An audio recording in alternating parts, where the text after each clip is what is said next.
अमेरिकी सदर Donald Trump ने कहा कि वो फलस्तीन और इजराइल के दरमियान जारी तनाज़े को खत्म करने के लिए दो रियासती हल के लिए जल्द ही तजवीज़ पेश करेंगे। वहीं फलस्तीनी हुकूमत ने कहा है कि वो हर मसले पर बातचीत के लिए तैयार है, लेकिन पहले अमेरिका को फलस्तीन मुखालिफ पॉलिसी तर्क करनी होगी।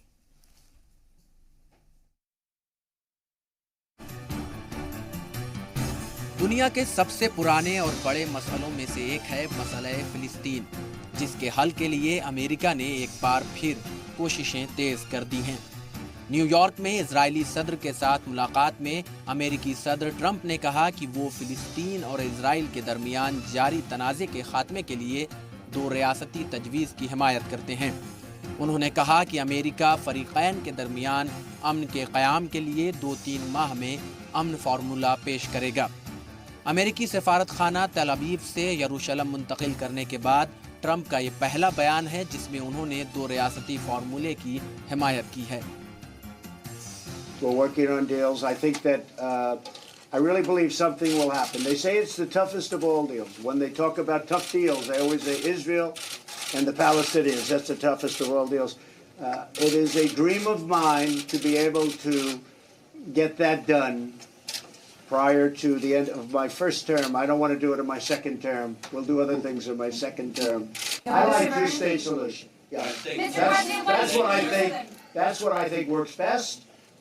I don't even have to speak to anybody. That's my feeling. Now, you may have a different feeling. I don't think so, but I think two-state solution works best. वहीं फिलिस्तीनी authority भी मशरिक़ वुस्ता में क़याम अमन के लिए कई आलमी लीडरों से मुज़ाकरात कर रही है। फिलिस्तीनी वज़ीर ख़ारजा रियाद अल मालिकी ने कहा कि फिलिस्तीनी हुकूमत हर मसले पर बातचीत के लिए तैयार है, लेकिन अमेरिका को पहले फिलिस्तीन मुखालिफ पॉलिसी तर्क करनी होगी। We had an open, frank dialogue discussion, which really will help, of course, to try to find the right path to reconvene the peace process and also to maintain the two-state solution. This is really one step forward. We will continue our effort to hold such meetings in different areas, especially also in Palestine, because we are still committed to this, and we are looking forward to try to exert all type of effort from our side in order really to realize peace in our region and justice for the Palestinians. वाज़ेह है कि हाल के दिनों में America ने कोई ऐसा काम नहीं किया है जिससे फिलिस्तीनियों को अमेरिका के तई भरोसा पैदा हो। आलमी मुखालफत के बावजूद अमेरिका ने पहले अपना सफारत खाना तेल अवीव से यरूशलेम मुंतकिल किया, उसके बाद फिलिस्तीन मुहाजिरीन को मिलने वाली रकम रोक दी। यही वजह है कि फिलिस्तीन और अमेरिका के दरमियान ताल्लुकात कशीदा हो गए हैं। अब देखना है कि ट्रंप इंतज़ामिया दो मुल्की नज़रियात के हल के लिए क्या तजवीज़ पेश करती है और इजराइल और फिलिस्तीन इस पर कितना अमल करते हैं। ब्यूरो रिपोर्ट, जी सलाम। और इस वक्त हमारे साथ फोन लाइन पर जुड़ गए हैं शौकत भारती साहब, जो कि एक्सपर्ट हैं मिडिल ईस्ट मामलों के। आइए उनसे बात करते हैं। शौकत भारती साहब, जी सलाम पर वर्ल्ड न्यूज में आपका खैर मकदम है। मैं आपसे ये जानना चाहूंगा कि ट्रंप की बातों पर कितना भरोसा किया जा सकता है। उन्होंने कहा कि वो दो मुल्की नजरियात के हामिल हैं। देखिए, ये सीधा सीधा धोखा है। ट्रंप जो है वही करेंगे जो नेतन्याहू चाहते हैं। जी, क्या ट्रंप को कहना चाहिए कि भाई 1967 में जो बाउंड्रीज थी उसी के ऊपर मैं बातचीत करूंगा? उन्होंने अपना एजेंडा तो क्लियर नहीं किया, वो पूरा सपोर्ट करते चले जा रहे हैं। कैपिटल उन्होंने वहां पर शिफ्ट कर दी जेरूसलम के अंदर, ट्रेड उनकी बंद कर दी, ठीक है। और वो तो उसी के रोड मैप पर काम करते हैं जो नेतन्याहू रोड मैप बना कर देते हैं। जी, तो क्या वो गाजा स्ट्रिप को रिलीज कर देंगे? क्या वो वेस्ट बैंक का सारा कब्जा खाली कर देंगे?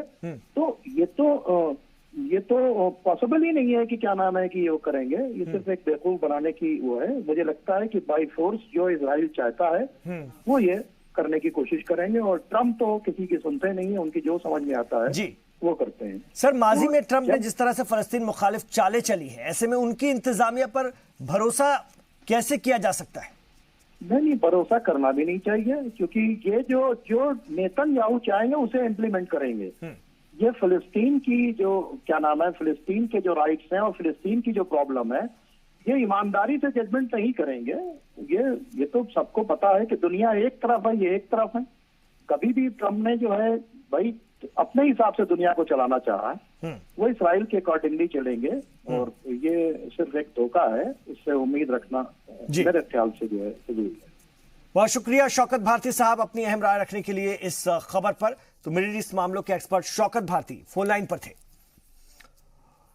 इधर अमेरिका और ईरान के बीच जबानी जंग तेज हो गई है। अमेरिकी सदर डोनाल्ड ट्रंप ने सलामती काउंसिल के दूसरे ममालिक पर जोर दिया है कि वो ईरान को जौहरी हथियारों के हुसूल से रोकने के लिए अमेरिका के साथ मिलकर काम करें। वहीं ईरान ने अमेरिका के इल्जामात को मुस्तरद कर दिया है।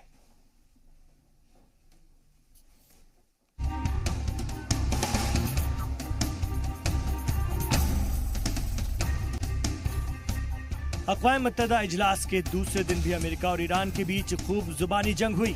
अमेरिकी सदर ट्रंप ने सलामती काउंसिल मीटिंग के दौरान ईरान पर जमकर निशाना साधा। उन्होंने कहा कि ईरान जौहरी समझौते की आड़ में जौहरी हथियार हासिल करने की कोशिश कर रहा है। उन्होंने सलामती काउंसिल के दूसरे ममालिक पर जोर दिया कि वो ईरान को जौहरी हथियारों के हुसूल से रोकने के लिए अमेरिका के साथ मिलकर काम करें। ट्रंप ने धमकी भरे लहजे में कहा कि जो कोई भी ईरान के साथ अमेरिका की आयत करदा पाबंदियों की पासदारी नहीं करेगा, उसको संगीन नतायज भुगतने होंगे। The United States will pursue additional sanctions, tougher than ever before, to counter the entire range of Iran's malign conduct. Any individual or entity who fails to comply with these sanctions will face severe consequences. I ask all members of the Security Council to work with the United States to ensure the Iranian regime changes its behavior and never acquires a nuclear bomb.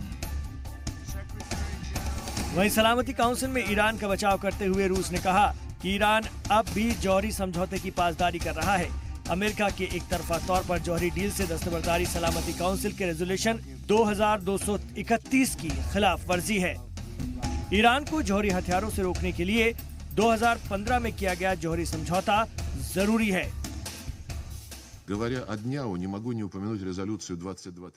हम लोग none proliferation treaty की बात कर रहे हैं, लेकिन मैं सलामती काउंसिल के रिजोल्यूशन 2231 की तरफ ध्यान दिलाना चाहता हूं, जो ईरान जौहरी समझौते से मुतालिक है। अमेरिका का इस समझौते से एकतरफा विड्रॉल करना नॉन प्रोलिफरेशन ट्रीटी के खिलाफ है। तेहरान JCPOA की पासदारी कर रहा है। इस बात पर IAEA ने भी मुहर लगा दी है। मैं समझता हूं कि रूस, चीन और यूरोपीय ममालिक का इस समझौते में बने रहना जरूरी है। उधर न्यूयॉर्क में मीडिया से खिताब करते हुए ईरानी सदर हसन रूहानी ने अमेरिका के तमाम इल्जामात को मुस्तरद कर दिया। रूहानी ने कहा कि उनका मुल्क मशरिक़ वस्ता में अमेरिका के साथ लड़ाई करना नहीं चाहता। उन्होंने सवाल किया कि अमेरिकी फौज इराक और शाम में अब तक क्यों मौजूद है।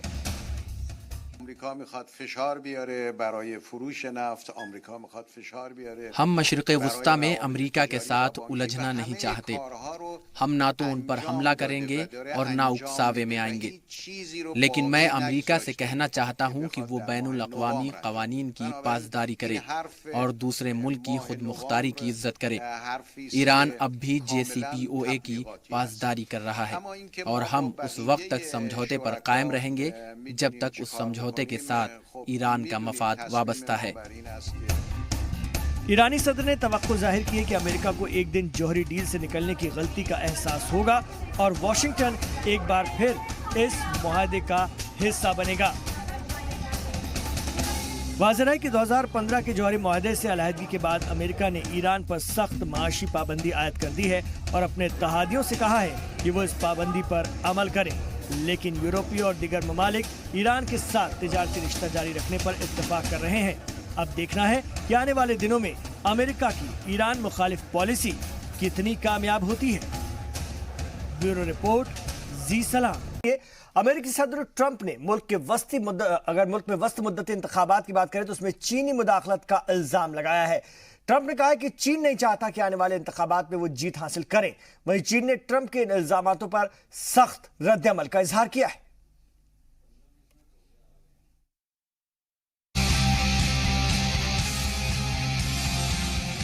अमेरिकी सदारती इंतखाबात में रूस की दखलंदाजी का मामला अभी सुलझा भी नहीं है कि डोनाल्ड ट्रंप ने अब चीन पर वस्त मुद्दती इंतखाबात को मुतासर करने का संगीन इल्जाम लगाया है। ट्रंप का मानना है कि चीन नहीं चाहता है कि आने वाले इंतखाबात में वो जीत हासिल करे। अमेरिकी सदर ने कहा है कि दोनों मुल्कों के बीच चल रहे ट्रेड वॉर की वजह से चीन इलेक्शन में उन्हें हारते हुए देखना चाहता है। But China is going and attacking the farm belt, our farmers. They're attacking our industrial with ads and with statements that don't look like ads. It looks like they're editorials, and they're not. They're made up by China because they don't want me to get elected because this has never happened to them. The markets are down 32% in the last 4 months, and our markets are up. We're taking in billions of dollars in tariff money going right into our treasury. And China's getting hurt. So I don't like it when they attack our farmers, and I don't like it when they put out false messages. But beside that, we learned that they are trying to meddle in our elections, and we're not going to let that happen. Just as we're not going to let that happen with Russia. चीन ने Trump के इन इल्जामात पर सख्त रद्द अमल का इजहार किया है। चीन के वजीर खारजा चांग ई ने कहा है कि चीन दूसरे ममालिक के अंदरूनी मामलात में दखल अंदाजी नहीं करता। अमेरिका का नाम लिए बगैर उन्होंने कहा कि दूसरे मुल्कों को भी बैनुल अक़वामी कानून की पासदारी करनी चाहिए।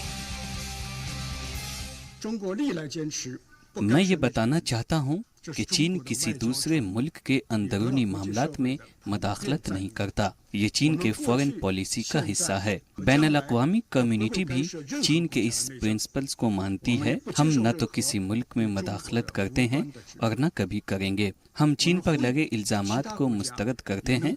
हम चाहते हैं कि दूसरे ममालिक भी बैनुल अक़वामी क़वानीन की पासदारी करें। आपको बता दें कि अमेरिका और चीन के बीच चल रहे ट्रेड वॉर का पूरी दुनिया पर असर पड़ रहा है। इस हफ्ते अमेरिका और चीन पर नए टैरिफ लगाए गए हैं। चीन ने भी जवाबी कार्रवाई की है। ऐसे में नहीं लगता है कि अभी ये ट्रेड वॉर थमेगा। इस बीच चीन के डेप्यूटी नेगोशिएटर यांग शोवेन ने हाल ही में कहा है कि किसी ऐसे मुल्क के साथ कैसे बातचीत हो सकती है जो हमारी गर्दन पर चाकू रखे हुए है। लेकिन अपने घरेलू सियासत में उलझे ट्रंप ने अब उल्टे चीन पर संगीन इल्जामात लगा दिए हैं। ब्यूरो रिपोर्ट, जी सलाम।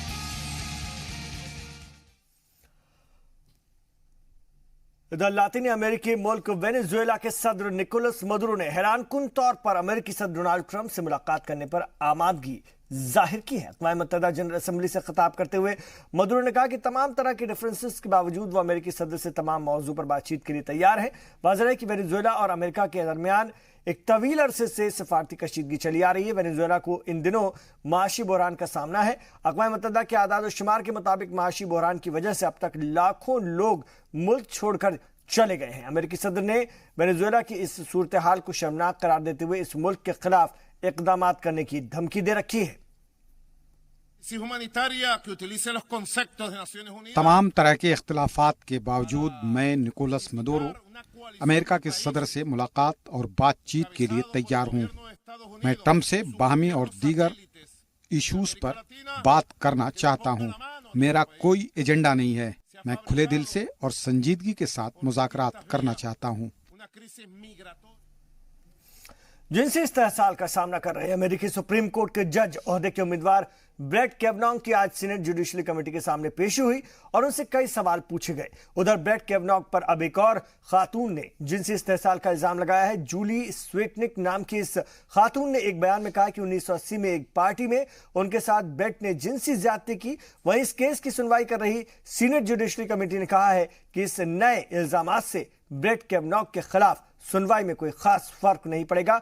बता दें कि पिछले 10 दिनों में 2 खातून क्रिस्टीन फोर्ड और डेब्रा रामिरेज ने सामने आकर इल्जाम लगाया कि कैवनॉग ने 36 साल और 25 साल पहले उनका जिनसी इस्तेहसाल किया था। 2 खातूनों के इल्जामात के बाद सदर डोनाल्ड ट्रंप ने जज कैवनॉग का दिफा किया था।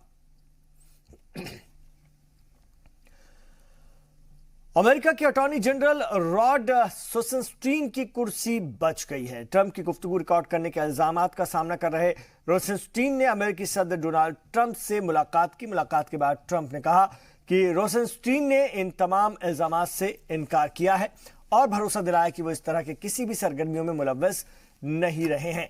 ट्रंप ने इशारा दिया है कि फिलहाल वो ओहदे पर बने रहेंगे। आपको बता दें कि न्यूयॉर्क टाइम्स ने गुज़िश्ता दिनों अपनी एक रिपोर्ट में दावा किया था कि रॉड रोसेनस्टीन ने गुज़िश्ता साल आला हुक्काम के साथ बाज इजलासों में सदर ट्रंप की गुफ्तगू रिकॉर्ड करके मंजर आम पर लाने और 25वीं आईनी तरमीम के जरिए उन्हें उनके ओहदे से हटाने की तजवीज दी थी। तुर्की के सदर तैयब अर्दगान 3 रोजा सरकारी दौरे पर जर्मनी पहुंच गए हैं, जहां पर पहले रोज उन्होंने जर्मनी में मौजूद गैर सरकारी तुर्क तंजीमों और कारोबारी शख्सियात से मुलाकात का फैसला किया है और जुमे के रोज जर्मन चांसलर एंजेला मार्केल और दीगर हुक्काम से तिजारत, मईशत और दिफा पर बातचीत करेंगे।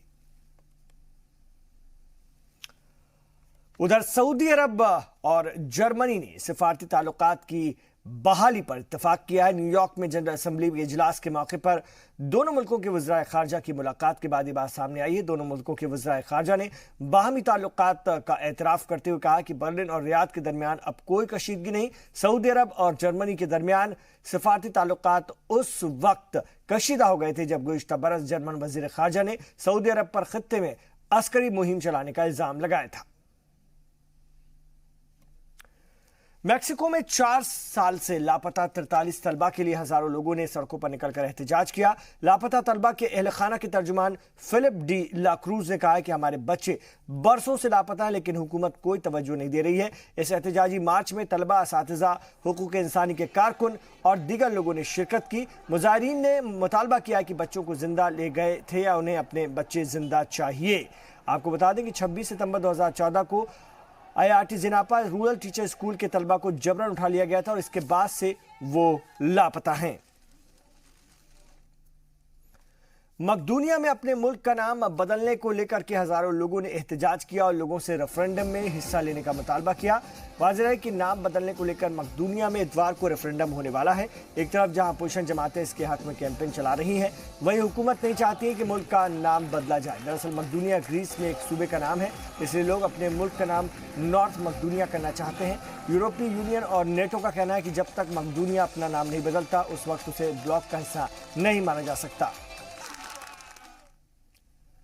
नाज़रीन, कभी कभी इंसान के साथ ऐसे वाक़यात पेश आते हैं जिन्हें समझ में नहीं आता कि क्या करें। न्यूजीलैंड ने एक शख्स के साथ ऐसा ही मामला पेश आया जहां पर एक समंदरी सील ने उसे जोरदार थप्पड़ मार दिया। अगर इंसान थप्पड़ मारता तो वो कुछ करता, सील ने सील से थप्पड़ खाने के बाद वो गुस्से में सिर्फ चिल्लाता रह गया।